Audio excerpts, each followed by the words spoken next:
What a great time to be a Giant, be a fan of the Giants.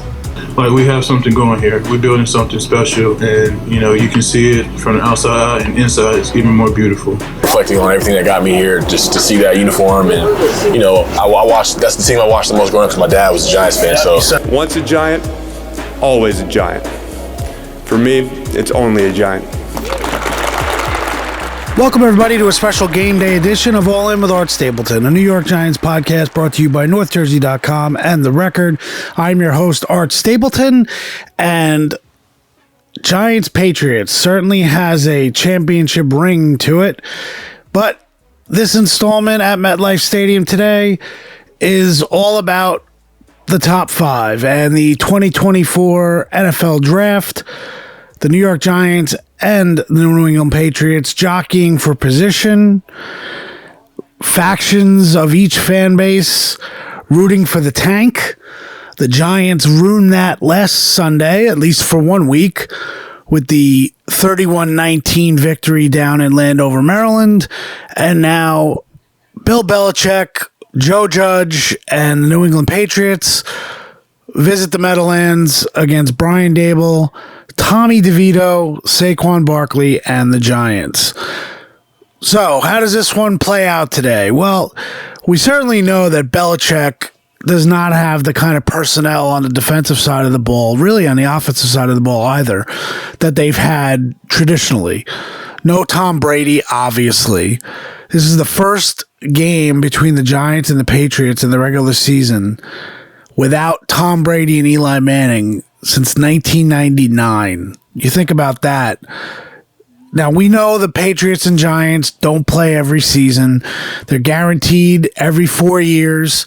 And then now, with the 17th game, if they finish in the same place as them when they end up having to face the AFC East, then they'll get that extra game between the Giants and Patriots. But this still is a rivalry somewhat, I guess, just based on what's happened in the Super Bowls. And, if you're a Patriots fan, I don't think you could ever root for the Giants. I'm sure there have been situations where, before the Patriots became good, the Giants fan base, went all the way up through Connecticut and leaked into Massachusetts somewhat. So I think there probably are a lot of Giants fans maybe undercover now in the New England area. You've got the Patriots who lost Super Bowl 42 and 46 to the Giants. That's one of those things where you look at it and you say, I'm surprised that New England doesn't dislike the Giants more. I think there was more dislike for Eli Manning than there was for the Giants as a whole. But it's an interesting game because the Giants are 3-8, the Patriots are 2-8. You've got Belichick coming back, and we all know the NFL Films documentary when Belichick went through the old Giants Stadium locker room, teared up, talking about the love he has for the New York Giants. That will always bring up questions of, well, hey, would Belichick ever come back home to the Giants? Whereas home for Belichick is as much New Jersey as it is Baltimore, the Baltimore area, Annapolis. We know he grew up down there. His dad was down there, a big figure in the area. So I think what's happened over the last couple of years, the Giants hiring Joe Judge not working out, then the tale of the two Bryans when Belichick supposedly inadvertently, accidentally texted Brian Flores when he thought he was texting Brian Daboll, congratulating him on a job that he had not been hired for yet. And that's kind of how that relationship was strained a little bit. But look, there's always going to be love between the Mara family and Bill Belichick. But I don't think it's the kind of love where they need to have Bill Belichick take over the entire franchise. And I don't believe the presence of Bill Belichick, even if Robert Kraft and Bill decide to part ways after this season. And who knows if that's going to happen. but I don't believe that possibility will cause John Mara and Steve Tisch to reevaluate everything that they have, starting to build with Joe Shane at general manager, Brian Dable as head coach. I don't believe they would wreck everything and scrap everything just to bring in Bill Belichick, because what we've seen over the last couple of years, you have to start wondering, without a strong personnel background, how much is Belichick's coaching genius really a factor at this stage of the game. He's still a great coach, and he still has a program going there up in New England. But, when the quarterback is not Tom Brady, it makes you question a lot of the other things that they have going on. And at this point, I'm really not sure if the Patriots are in a better position than the Giants, because they both have questions at quarterback. But I could say this: if Daniel Jones was healthy, he'd be the better option than Mac Jones or Bailey Zappi. So that brings us to this game and keys to the game. And again, it's the Tankathon special. The team that wins this game, will they look back on regret or in regret on the outcome of how this game turns out? Because the loser here will likely really establish themselves in the top 5 and still have a chance at one of the top 2 picks. But really all you want to be is you want to be top 5. Because at this point, you don't know how the final month and a half of the season is going to play out. You don't know what's going to happen for the Giants, for example, in Week 18. If the Eagles have everything locked up in the NFC, do they sit everybody? Obviously, it was the reverse last year where the Eagles played everybody and the Giants sat everybody, but the Giants were certainly on a different trajectory than they are this year. So, Belichick, as usual, being very guarded in terms of who's going to start at quarterback tomorrow. Ultimately, anyone who's watched the Patriots, you talk to people who have watched the Patriots, it doesn't matter.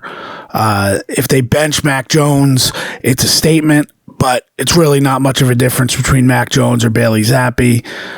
They waived Will Grier, so he is not in the equation. Neither is Malik Cunningham, who told reporters he did not take any reps at quarterback this week.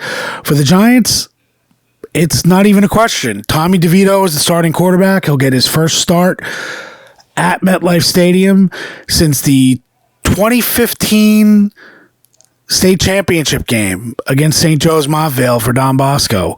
That's the last time Tommy DeVito started a game at MetLife that counted. He ended up winning. He and the Ironman beat the Green Knights that day.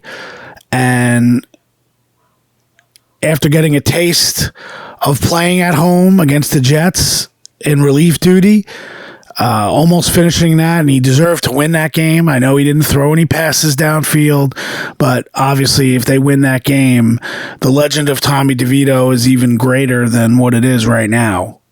But DeVito becoming the first quarterback in Giants history, really dating back to the common draft era.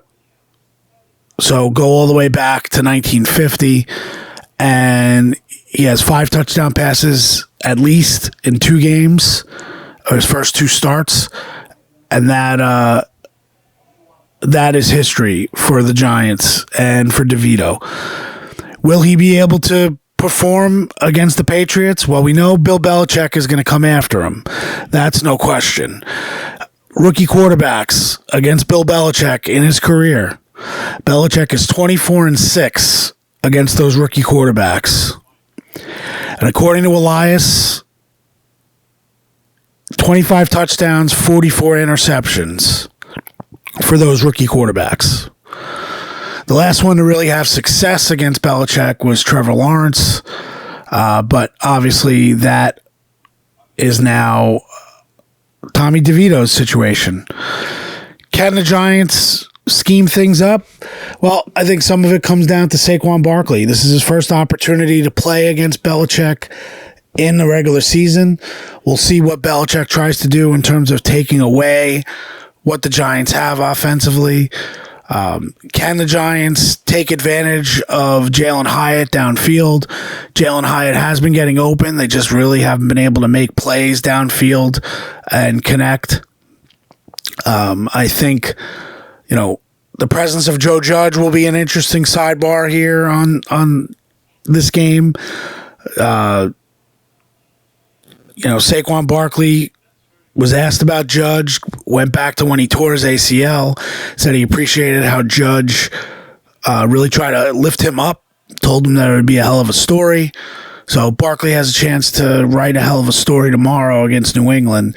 He's been wanting to play against the New England Patriots since he was drafted as a Giant. He wanted to play against Tom Brady, didn't get the opportunity when they had that Sunday Night Football game back in 2019. That was Daniel Jones. You look at the way this team has come together for the Giants this season. It's kind of amazing, but this is another opportunity. They've yet to put together 2 wins in a row this year. Now, they only have 3, but I think that's kind of what we're going to see. The one thing this morning, thinking about before we get to inactives, Dexter Lawrence likely to miss his first game due to injury. He has that hamstring injury, did not practice all week. I would not expect him to play. I don't expect Darius Slayton to play either. Both are listed as doubtful. The Giants have not played games when they list guys as doubtful. They've been out. So I think Slayton has more of a stinger than he would an elbow injury. It's listed as a neck, so it kind of makes sense. Even though he got in a limited practice on Friday, I wouldn't expect him to play either. I think Odori Jackson will be back out of concussion protocol. He cleared on Friday. No injury designation for him. And with Slayton out, I think Sterling Shepard's going to get more run. I think he's going to get more playing time in this game. So we'll see how this offensive line takes shape. They should have the same starting 5 as they've had each of the last 2 weeks. It should be Andrew Thomas at left tackle, Justin Pugh at left guard, John Michael Schmitz at center, Ben Bredesen at right guard, and Tyree Phillips at right tackle. One addition to note is that Eric Gray has been activated off of IR. And you know what? That's one thing I'd like to see over the next 6 games starting tomorrow. Get Eric Gray some touches on offense. I know you're worried about his pass protection, but I personally want to see Eric Gray on offense going into next season. I want to see what he can do if he's given some opportunities. Now, I don't mean to take away from Saquon Barkley. Obviously, you're trying to win games here. At least the players are and the coaches are. I think you want to get some more touches for Eric Gray offensively. Not on special teams. You keep Gunnar Olszewski at punt returner. You keep Paris Campbell at kickoff returner. But I would want to get Eric Gray some touches here, just to be able to give him a feel leaving this season. Remember what Andrew Thomas said a couple weeks ago, the idea that in 2019 and then 2020 and then 2021, the way the seasons ended, Thomas in 2021, how awful of a season it was to go down the stretch when Joe Judge was fired. But Thomas said he learned so much and he made a big leap as a player at the end of the 2021 season. I think you need to look at players now and say, how do they take a leap? And to me, it's important to note about Tommy DeVito. I have no delusions of grandeur. I don't think Tommy DeVito's story right now is written. I think, he's shown that he can win a game in the NFL, and he's a developmental quarterback. At age 25, obviously the clock is ticking on him a lot faster than it would be had he been, 20 or 21 or 22 coming into the league. But can he be the backup here next year? it depends on what your roster looks like. You're going to have Daniel Jones here coming back. He had the ACL surgery this week. He's going to be on the roster. They can't take that kind of cap hit and not have Daniel Jones here. So is it a drafted quarterback that is competing with Jones for the starting job, and Tommy DeVito is that third guy? I think that's probably where you're looking at. I don't know what that means for Tyrod Taylor, but I guess we'll find out. But down the line, if he comes back next week. But the Giants are going into the bye, and it's going to be an interesting game because you have two teams. It's almost like we don't want it, you can have it situation here, and we'll just have to see how the football plays out. But we'll be back with post-game analysis tonight. But I appreciate you always being all in, and we're staying all in too. So we'll talk to you after the game.